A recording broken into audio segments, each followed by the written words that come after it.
It's April 15th, which means it's time to get out and start planting our warm season crops in our garden here in Oklahoma. And that includes our tomatoes and our peppers. However, today we're planting something a little bit more unique. So we're planting some beans that come from all over the world. A lot of cultures rely on beans for their nutritional value, and so we thought it would be fun to grow something a little bit unique in our garden this year. We've got 4 different seeds that we are planting. And of course you can see our trellis system that we have here. So we've got it growing, our trellis starts in our bed here and then it kind of arches over the walkway behind us here, because these are not only edible, but they're also very ornamental, and they provide some really unique pods on them. So the first one we're starting here with is the Japanese winged bean. And so really they're a smaller bean. In fact, we have some here in a cup of water. I'm just going to drain off that water, and you can see those beans down in there. They're pretty small, so we're actually only going to plant them about a ½ inch to an inch in depth, and we're going to plant them 6 inches apart. Now the reason why we had them soaking in water is because it's really best to soak them just for a couple hours on the winged beans before you actually plant them, and that will help promote this germination. So we'll have germination in about a week to 2 weeks, and again we're going to plant these just about a ½ inch, and we're going to do it every 6 inches. So I'm going to plant a couple on this side and then probably a couple on the other side as well, just so that we've got some to trellis up over this arch here. Now the unique thing about the winged bean is the fact that it gets its name winged bean because it creates this like star-shaped fruit.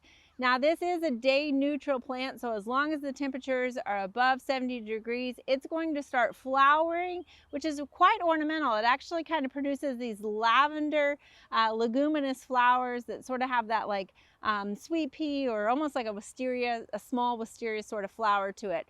So you're going to see those prior to the pods being produced, and once you start seeing those pods being produced, they're going to actually continue on throughout the season, so you'll get a bountiful harvest until frost. Now the next one we have that I want to talk to you about is called the Chinese red long bean, and this looks like a traditional kind of red bean that you would eat. Again, it's best to soak this for at least 24 hours. And again, these are a little bit bigger, so we're going to plant them a little bit deeper, probably about 1 inch deep, and again, about 6 inches apart. So I'm going to just sort of go down 6 inches from my last bean and place that in the ground. We're putting it right next to the trellis so that it will start to kind of climb up that metal trellis that we have here. And again, I'll put some on the back side. Now, the neat thing about this long bean is that it creates about a foot to 18 inches red long pod that you're going to see. So just imagine as this arches over, you're going to start to see those pods really hang down. And when you cook these up, it actually retains some of that red color as well. So a nice addition to your dishes. Now the next one we have here is the Thai soldier long bean. So it's actually the same genus species as the Chinese red bean. However, it's got a little bit of a different look on the actual long bean that it produces, because it's actually a mottled kind of green and red look to it. The other big difference is if you don't have anything to trellis onto, this is a bush type long bean. So we're still going to get those long beans that you're going to want to harvest when they get to be about a foot to 18 inches long.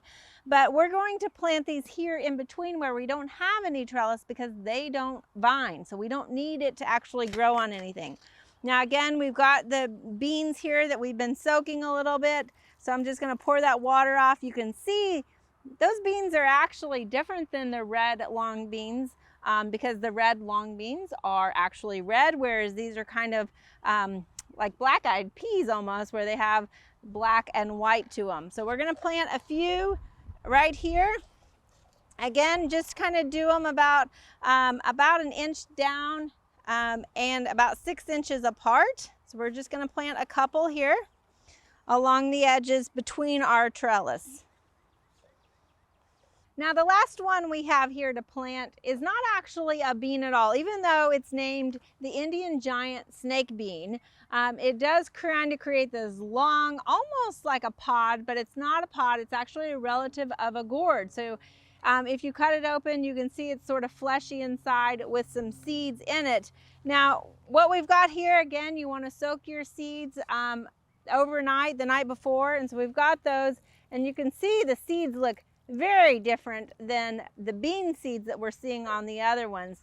So they've kind of darkened up, and what this soaking does is actually allows that seed to imbibe the water, and it really just helps promote that germination process.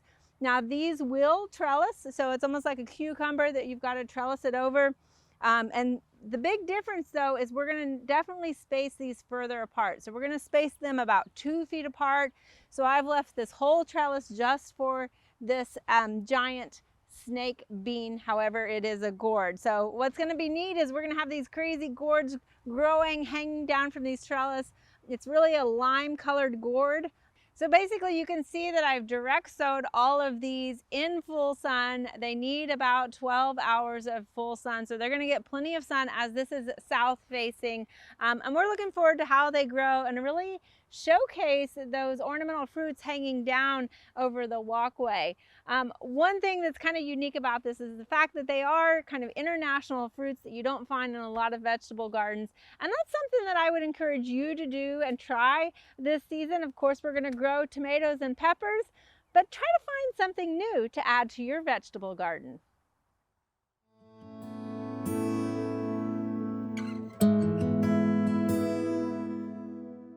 We hope you enjoyed this video as part of our Oklahoma Gardening YouTube channel.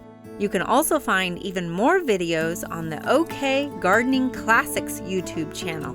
And join us on social media for great gardening tips, photos, and discussion.